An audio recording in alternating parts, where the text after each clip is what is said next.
ಚುನಾವಣೆ ಸಂದರ್ಭದಲ್ಲಿ ನಾವೆಲ್ಲರೂ ಕೂಡ ಸೇರಿದ್ದೇವೆ. ನಮ್ಮ ನೇಕಾರ ಸಮಾಜ ಬಹುಶಃ ಕರ್ನಾಟಕ ರಾಜ್ಯದಲ್ಲಿ ಪರಿಶ್ರಮಕ್ಕೆ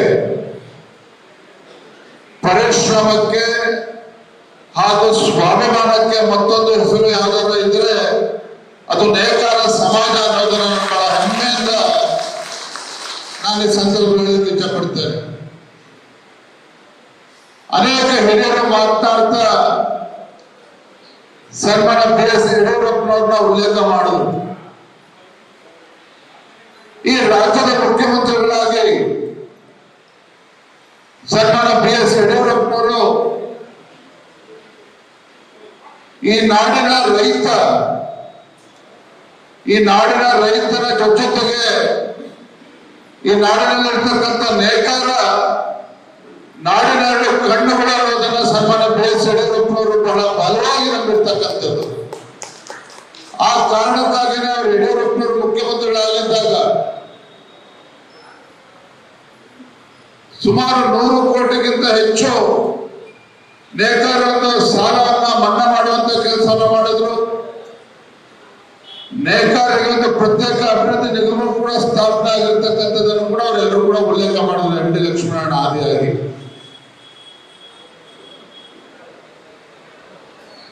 ಒಂದು ಕಡೆ ಯಡಿಯೂರಪ್ಪನವರು ಯಾವುದಾದ್ರೂ ಜಾತಿಗೆ ಸೀಮಿತವಾಗಿ ಯಾವತ್ತೂ ಕೂಡ ರಾಜಕಾರಣವನ್ನು ಮಾಡಲಿಲ್ಲ. ತಮ್ಮ ಜೀವನದುದ್ದಕ್ಕೂ ಸಹ ಈ ನಾಡಿನಲ್ಲಿರ್ತಕ್ಕಂಥ ರೈತರ ಪರವಾಗಿ, ಬಡವರ ಪರವಾಗಿ, ದೀನ ದಲಿತರ ಪರವಾಗಿ, ಪರಿಷ್ಠ ಜಾತಿ ಪರಿಷ್ಠ ಪಂಗಡಗಳ ಪರವಾಗಿ, ನೇಕಾರರು ಸೇರಿದಂತೆ ಎಲ್ಲ ರಾಜ್ಯದ ಹಿಂದುಳಿದ ವರ್ಗಗಳ ಪರವಾಗಿ ಧ್ವನಿ ಎತ್ತುವ ಕೆಲಸವನ್ನ ಪ್ರಾಮಾಣಿಕವಾಗಿ ಸನ್ಮಾನ ಯಡಿಯೂರಪ್ಪ ಮಾಡ್ಕೊಂಡು ಬಂದಿದ್ದಾರೆ. ಧ್ವನಿ ಎತ್ತುವುದಷ್ಟೇ ಅಲ್ಲ, ನಿಮ್ಮೆಲ್ಲರ ಆಶೀರ್ವಾದದಿಂದ, ರಾಜ್ಯದಲ್ಲಿರ್ತಕ್ಕಂಥ ಹಲವಾರು ಚಲಮೂರ್ತಿಗಳ ಆಶೀರ್ವಾದದಿಂದ, ರಾಜ್ಯದ ಲಕ್ಷಾಂತರ ಕಾರ್ಯಕರ್ತರ ಪರಿಶ್ರಮದಿಂದ ನಾಡಿನ ಮುಖ್ಯಮಂತ್ರಿಗಳಾದಂತಹ ಸಂದರ್ಭದಲ್ಲಿ ನೇಕಾರ ಸಮಾಜಕ್ಕೂ ಸೇರಿರ್ತಕ್ಕಂಥ ಎಲ್ಲ ಸಮಾಜಗಳಿಗೂ ಕೂಡ ನ್ಯಾಯವನ್ನ ಕೊಡುವಂತ ಕೆಲಸ ಸನ್ಮಾನ BS ಯಡಿಯೂರಪ್ಪರು ಮಾಡಿದ್ದಾರೆ. ಇದನ್ನು ಹೆಮ್ಮೆ ಸ್ವಾತಂತ್ರ್ಯ ಬಂದ ನಂತರದಲ್ಲಿ ನೇಕಾರ ಸಮುದಾಯವನ್ನ ನೆನಪು ಮಾಡಿಕೊಂಡು ನೇಕಾರ ಸಮಾಜಕ್ಕೆ ಒಂದು ನ್ಯಾಯವನ್ನ ಕೊಡುವಂತ ನೇಕಾರರಿಗೆ ಬದ್ಧತೆಯನ್ನು ತೋರಿಸಿರ್ತಕ್ಕಂಥ ಒಬ್ಬ ಪ್ರಧಾನಮಂತ್ರಿಗಳು ಇದ್ರೆ ಈ ದೇಶದ ಹೆಮ್ಮೆಯ ಪ್ರಧಾನಮಂತ್ರಿ ನರೇಂದ್ರ ಮೋದಿಜಿ ಅವರು ಕೂಡ ನಾನು ಈ ಸಂದರ್ಭದಲ್ಲಿ ಬಹಳ ಹೆಮ್ಮೆಯಿಂದ ಹೇಳೋದಕ್ಕೆ ಇಷ್ಟಪಡ್ತೇನೆ. ಮೊದಲೇ ಸಾಕಷ್ಟು ಸಮಯ ಆಗಿದೆ. ನನಗೆ ಒಂದು ಸಂತೋಷ ಆಗಿರುವಂಥದ್ದು, ನಮ್ಮ ಈ ನೇಕಾರ ಸಮಾಜದ ಕಾರ್ಯಕ್ರಮಕ್ಕೆ ನಮ್ಮ ತಾಯಂದ್ರು ಕೂಡ ದೊಡ್ಡ ಸಂಖ್ಯೆಯಲ್ಲಿ ಬಂದು ನಮ್ಗೆ ಆಶೀರ್ವಾದ ಮಾಡಬೇಕು ಅಂತ ಹೇಳ್ತಾ ಬಂದಿದ್ದೀನಿ. ನಿಮ್ಮ ಪ್ರೀತಿ ವಿಶ್ವಾಸಕ್ಕೆ ಋಣಿಯಾಗಿದ್ದೇನೆ ಅನ್ನೋ ಮಾತನ್ನ ಸಂದರ್ಭ ಹೇಳುತ್ತಾ ನೇರವಾಗಿ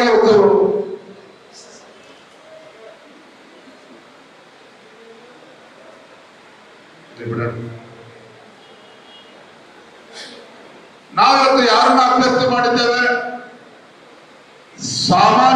ಸಾಮಾನ್ಯವಾಗಿರ್ತಕ್ಕಂಥ ಒಂದು ಬಡ ಕುಟುಂಬದ ಹಿನ್ನೆಲೆ ಬಂದಿರತಕ್ಕಂಥ ನಮ್ಮ ಶ್ರೀನಿವಾಸ ದಾಸ್ ಕರಿಯಪ್ಪ ಅವ್ರನ್ನ ಇವತ್ತು ನಾವು ಭಾರತೀಯ ಜನತಾ ಪಾರ್ಟಿ ಇಂಡಿಯಾ ಅಭ್ಯರ್ಥಿಯನ್ನಾಗಿ ಮಾಡಿರ್ತಕ್ಕಂಥದ್ದು.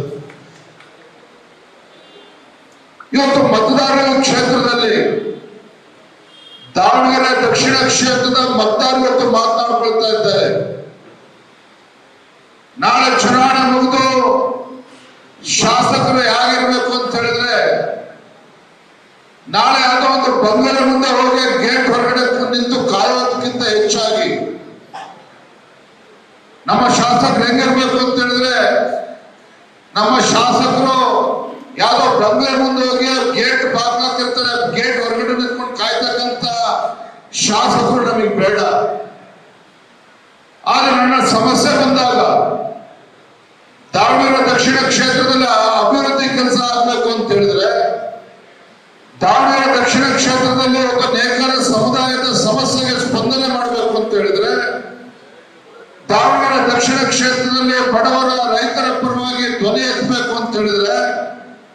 ಈ ಉಪಚುನಾವಣೆಯಲ್ಲಿ ಗೆದ್ದಿರ್ತಕ್ಕಂಥ ಶಾಸಕರು ನನ್ನ ಬಡವರ ಮನೆ ಬಾಗಿಲಿಗೆ ಬರಬೇಕು, ನನ್ನ ಬಡವರ ಮನೆ ಬಾಗಿಲಿಗೆ ಬರಬೇಕು ಅಂತ ವ್ಯಕ್ತಿ ಈ ಕ್ಷೇತ್ರಕ್ಕೆ ಇವತ್ತು ಶಾಸಕರಾಗಿ ಆಯ್ಕೆ ಆದರೆ ದಾವಣಗೆರೆ ದಕ್ಷಿಣ ಕ್ಷೇತ್ರಕ್ಕೂ ಕೂಡ ಅನುಕೂಲ ಆಗ್ತದೆ. ದಾವಣಗೆರೆ ದಕ್ಷಿಣ ಕ್ಷೇತ್ರ ಇರ್ತಕ್ಕಂಥ ಬಡವರಿಗೂ ಕೂಡ ಅನುಕೂಲ ಆಗ್ತದೆ.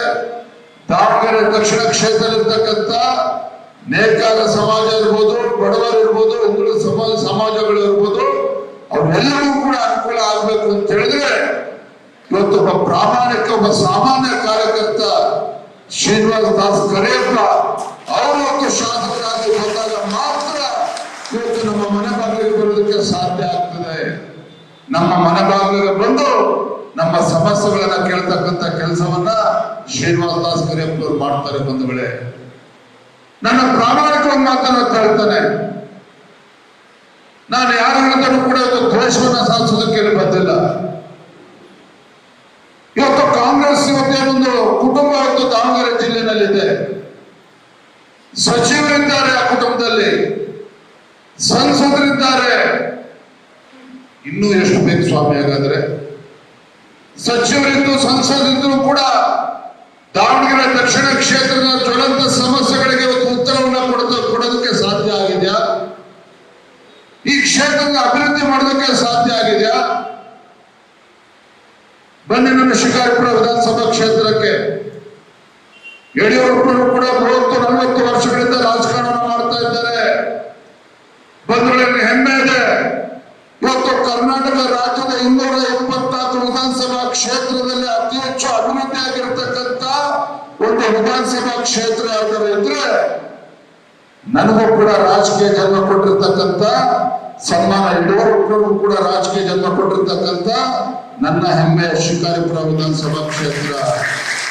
224 ವಿಧಾನಸಭಾ ಕ್ಷೇತ್ರದಲ್ಲಿ ಅತಿ ಹೆಚ್ಚು ಅಭಿವೃದ್ಧಿ ಆಗಿರ್ತಕ್ಕಂಥ ಕ್ಷೇತ್ರ ಶಿಕಾರಿಪುರದಲ್ಲಿ. ಸನ್ಮಾನ ಯಡಿಯೂರಪ್ಪರು 40-50 ವರ್ಷದಿಂದ ರಾಜಕಾರಣ ಮಾಡ್ಕೊಂಡು ಬರ್ತಾ ಇದ್ದಾರೆ. ಇವತ್ತು ಯಡಿಯೂರಪ್ಪರು 40-50 ವರ್ಷ ರಾಜಕೀಯ ಜೀವನದಲ್ಲಿ ಅಧಿಕಾರವನ್ನು ನೋಡಿರ್ತಕ್ಕಂಥದ್ದು ಕೇವಲ 3-4 ವರ್ಷಗಳ ಮಾತ್ರ. ಆದರೆ ಶಿಕಾರಿಪುರ ವಿಧಾನಸಭಾ ಕ್ಷೇತ್ರ 224 ಕ್ಷೇತ್ರದಲ್ಲಿ ಅತಿ ಹೆಚ್ಚು ಅಭಿವೃದ್ಧಿ ಆಗೋದಕ್ಕೆ ಸಾಧ್ಯ ಆಗಿದ್ರೆ ಇವತ್ತು ದಾವಣಗೆರೆ ದಕ್ಷಿಣ ವಿಧಾನಸಭಾ ಕ್ಷೇತ್ರ ಇವತ್ತು ಕೂಡ ಅಭಿವೃದ್ಧಿ ಆಗೋದಕ್ಕೆ ಸಾಧ್ಯ ಆಗಿಲ್ಲ ಅಂತ ಹೇಳಿದ್ರೆ ಇನ್ನು ಎಷ್ಟು ವರ್ಷ ಬೇಕು ಸ್ವಾಮಿ ಹಂಗಾರೆ ಕಾಂಗ್ರೆಸ್ ಪಕ್ಷಕ್ಕೆ? ಇನ್ನೂ ಎಷ್ಟು ವರ್ಷಗಳು ಬೇಕಂದ್ರೆ ಕಾಂಗ್ರೆಸ್ ಪಕ್ಷಕ್ಕೆ? 40-50 ವರ್ಷಗಳು ಸಾಕಾಗಲಿಲ್ವಾಗಾದ್ರೆ? ಇದನ್ನ ಈ ಕ್ಷೇತ್ರದ ಪ್ರಜ್ಞಾವಂತ ಮತದಾರರು ಇವತ್ತು ಪ್ರಶ್ನೆ ಮಾಡ್ತಾ ಇದ್ದಾರೆ. ಪ್ರಜ್ಞಾವಂತ ಮತದಾರರು ಇವತ್ತು ಪ್ರಶ್ನೆ ಮಾಡ್ತಾ ಇದ್ದಾರೆ. ಗರೀಬಿ ಹಟಾವ್ ಅಂತ ಹೇಳಿ ಕಾಂಗ್ರೆಸ್ ಪಕ್ಷ ಬಡತನ ನಿರ್ಮೂಲನೆ ಮಾಡ್ತಾನೆ ಅಂತ ಹೇಳಿಕೊಂಡು ಕಾಂಗ್ರೆಸ್ ಪಕ್ಷದ ಮುಖಂಡರ ಕುಟುಂಬದ ಗರೀಬಿ ಹಠವಾಗಿದೆಯೇ ವಿನಃ ಈ ರಾಜ್ಯದ, ಈ ದೇಶದ ಅಥವಾ ದಾವಣಗೆರೆ ದಕ್ಷಿಣದಲ್ಲಿ ಇವತ್ತು ಬಡತನ ನಿರ್ಮೂಲನೆ ಮಾಡೋದಕ್ಕೆ ಸಾಧ್ಯ ಆಗಿಲ್ಲ. ಬಡತನ ನಿರ್ಮೂಲನೆ ಮಾಡೋದಕ್ಕೆ ಸಾಧ್ಯ ಆಗಿಲ್ಲ. ಇವತ್ತು ಕ್ಷೇತ್ರದಲ್ಲಿ ಒಂದು ಅಭಿವೃದ್ಧಿ ಆಗ್ಬೇಕು ಅಂತ ಹೇಳಿದ್ರೆ, ಬಡತನ ನಿರ್ಮೂಲನೆ ಆಗ್ಬೇಕು ಅಂತ ಹೇಳಿದ್ರೆ, ನಮ್ಮ ಧ್ವನಿಯಾಗಿ ಇವತ್ತು ಕೆಲಸ ಮಾಡಬೇಕು ಅಂತ ಹೇಳಿದ್ರೆ ಒಬ್ಬ ಸಾಮಾನ್ಯ ಕಾರ್ಯಕರ್ತನಾಗಿರ್ತಕ್ಕಂಥ ಶ್ರೀನಿವಾಸ ದಾಸ್ ಕರಿಯಪ್ಪನವರಿಂದ ಅದು ಸಾಧ್ಯ ಇದೆ. ಶ್ರೀನಿವಾಸ ದಾಸ್ ಕರಿಯಪ್ಪನಿಂದ ಸಾಧ್ಯ. ನಾನು ತಮ್ಮೆಲ್ಲರೂ ಕೂಡ ಕೈ ಮುಗಿದು ವಿನಂತಿಯನ್ನು ಮಾಡ್ತೇನೆ.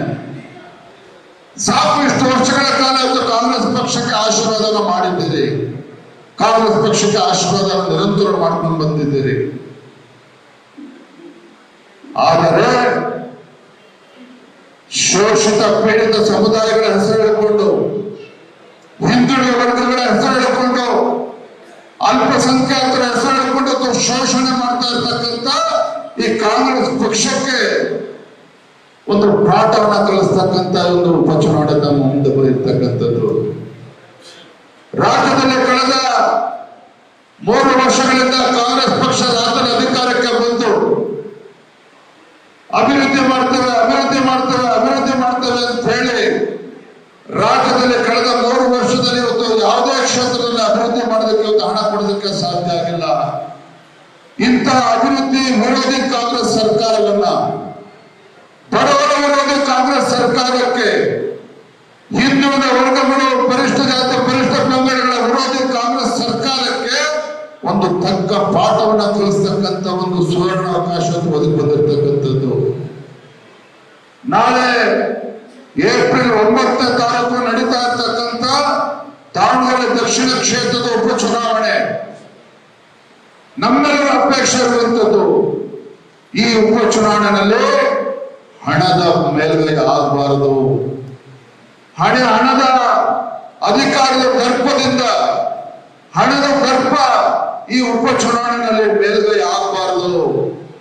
ಆದರೆ ಈ ಒಂದು ಚುನಾವಣೆಯಲ್ಲಿ ಒಬ್ಬ ಪ್ರಾಮಾಣಿಕವಾಗಿರ್ತಕ್ಕಂಥ ನನ್ನ ಕಾರ್ಯಕರ್ತ ಬಡವರ ಸಂಕಷ್ಟ ಏನು, ಬಡವರ ಸಂಕಷ್ಟಕ್ಕೆ ಯಾವ ರೀತಿ ಸ್ಪಂದನೆ ಮಾಡಬೇಕು ಅಂತಕ್ಕಂಥ ಒಂದು ಪ್ರಾಮಾಣಿಕ ಕಳಕಳಿ ಇರ್ತಕ್ಕಂಥ ಶ್ರೀನಿವಾಸ ದಾಸ್ ಕರಿಯಪ್ಪ ಇವತ್ತು ಅವರು ಗೆಲ್ಲಬೇಕು. ಆ ನಿಟ್ಟಿನಲ್ಲಿ ನಮ್ಮ ತಾಯಂದಿರು ತಾವುಗಳ ಆಶೀರ್ವಾದ ಮಾಡಬೇಕು, ಸಮಾಜದ ಹಿರಿಯರು ತಾವುಗಳ ಆಶೀರ್ವಾದ ಮಾಡಬೇಕು. ಆ ವಿನಂತಿಯನ್ನ ಮಾಡೋದಕ್ಕೋಸ್ಕರ ನಾನು ಇಲ್ಲಿ ಬಂದಿದ್ದೇನೆ ಬಂಧುಗಳೇ. ಆ ವಿನಂತಿಯನ್ನ ಮಾಡೋದಕ್ಕೋಸ್ಕರ ನಾನು ಬಂದಿದ್ದೇನೆ. ಏಪ್ರಿಲ್ 9ನೇ ತಾರೀಕು ದಾವಣಗೆರೆ ದಕ್ಷಿಣ ಕ್ಷೇತ್ರದ ಭವಿಷ್ಯವನ್ನು ಅಷ್ಟೇ ರೂಪಿಸತಕ್ಕಂಥದ್ದಲ್ಲ, ದಾವಣಗೆರೆ ದಕ್ಷಿಣ ಕ್ಷೇತ್ರದ ಉಪಚುನಾವಣೆ, ಬಾಗಲಕೋಟೆ ವಿಧಾನಸಭಾ ಕ್ಷೇತ್ರದ ಉಪಚುನಾವಣೆ, ಕರ್ನಾಟಕ ರಾಜ್ಯದ ರಾಜಕೀಯ ದಿಕ್ಕನ್ನ ಬದಲಿಸ್ತಕ್ಕಂಥ ಶಕ್ತಿ ಈ ಉಪಚುನಾವಣೆ ಇದೆ.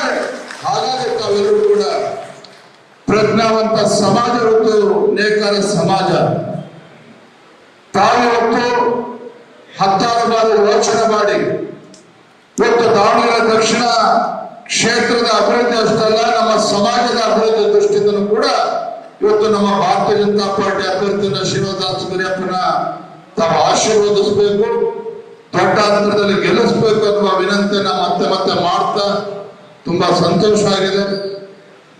ತಮ್ಮೆಲ್ಲ ಕೆಲಸ ಕಾರ್ಯಗಳ ಒತ್ತಡದ ನಡುವೆಯೂ ಸಹ ತಾವು ಬಂದು ನಮ್ಮನ್ನೆಲ್ಲರೂ ಕೂಡ ಆಶೀರ್ವಾದ ಮಾಡಬೇಕು ಅಂತ ದೊಡ್ಡ ಸಂಖ್ಯೆ ತಾವೆಲ್ಲರೂ ಕೂಡ ಬಂದಿದ್ದೀರಿ. ನಮ್ಮ ನೇಕಾರ ಸಮಾಜದ ಸಂಕಷ್ಟಗಳಿಗೆ ಯಾವ ರೀತಿ ಸನ್ಮಾನ್ಯ ಯಡಿಯೂರಪ್ಪನವರು ತಮ್ಮ ಜೀವನದುದ್ದಕ್ಕೂ ಸಹ ನೇಕಾರ ಸಮಾಜದ ಪರವಾಗಿ ಒಂದು ಧ್ವನಿಯಾಗಿ ಇವತ್ತು ಯಡಿಯೂರಪ್ಪ ನಡ್ಕೊಂಡಿದ್ದಾರೋ, ನಾನು ಕೂಡ ನಮ್ಮ ಸಮಾಜದ ನೇಕಾರ ಸಮಾಜದ ಧ್ವನಿಯಾಗಿ ಸದನದ ಒಳಗಡೆ ಹಾಗೂ ಸದನದ ಹೊರಗಡೆ ಕೂಡ ನಿಮ್ಮ ಧ್ವನಿಯಾಗಿ ನಾನು ಇರ್ತೇನೆ ಅನ್ನೋ ಒಂದು ಭರವಸೆನ ಕೊಡೋದ್ರ ಮೂಲಕ ಇವತ್ತು ನಾವೆಲ್ಲರೂ ಕೂಡ ಆಶೀರ್ವಾದ ಮಾಡಬೇಕು ಅಂತ ವಿನಂತಿನ ಮಾಡ್ತಾ, ವೇದಿಕೆಯಲ್ಲಿರ್ತಕ್ಕಂಥ ಎಲ್ಲ ಹಿರಿಯರಿಗೆ, ಸಮಾಜದ ಗಣ್ಯರಿಗೆ, ತಾಯಂದರಿಗೆ ತಮ್ಮೆಲ್ಲರೂ ಕೂಡ ವಂದಿಸಿ ನನ್ನ ಮಾತನ್ನ ಮುಗಿಸ್ತಾ, ನಾವು ಏಪ್ರಿಲ್ 9ನೇ ತಾರೀಕು ಏನು ಮತದಾನ ಆಗ್ತದೆ, ನನ್ನ ವಿನಂತಿ ಅವತ್ತು ಬೆಳಗ್ಗೆ ತಾವೆದ್ದು ಮುಂಜಾನೆ ಸ್ನಾನ ಮಾಡಿ ಪೂಜೆ ಮಾಡ್ತಕ್ಕಂಥ ಸಂದರ್ಭದಲ್ಲಿ ದೇವರಿಗೆ ಹೂವು ಹಾಕ್ತಾ ನನ್ನ ಕುಟುಂಬಕ್ಕೆ ಒಳ್ಳೇದಾಗ್ಲಿ ಅಂತೇಳಿ ಭಗವಂತನ ಪ್ರಾರ್ಥನೆ ಮಾಡ್ತೀರಿ. ಅಂತ ಸಂದರ್ಭದಲ್ಲಿ ನನ್ನ ಕುಟುಂಬಕ್ಕೂ ಒಳ್ಳೇದಾಗ್ಲಿ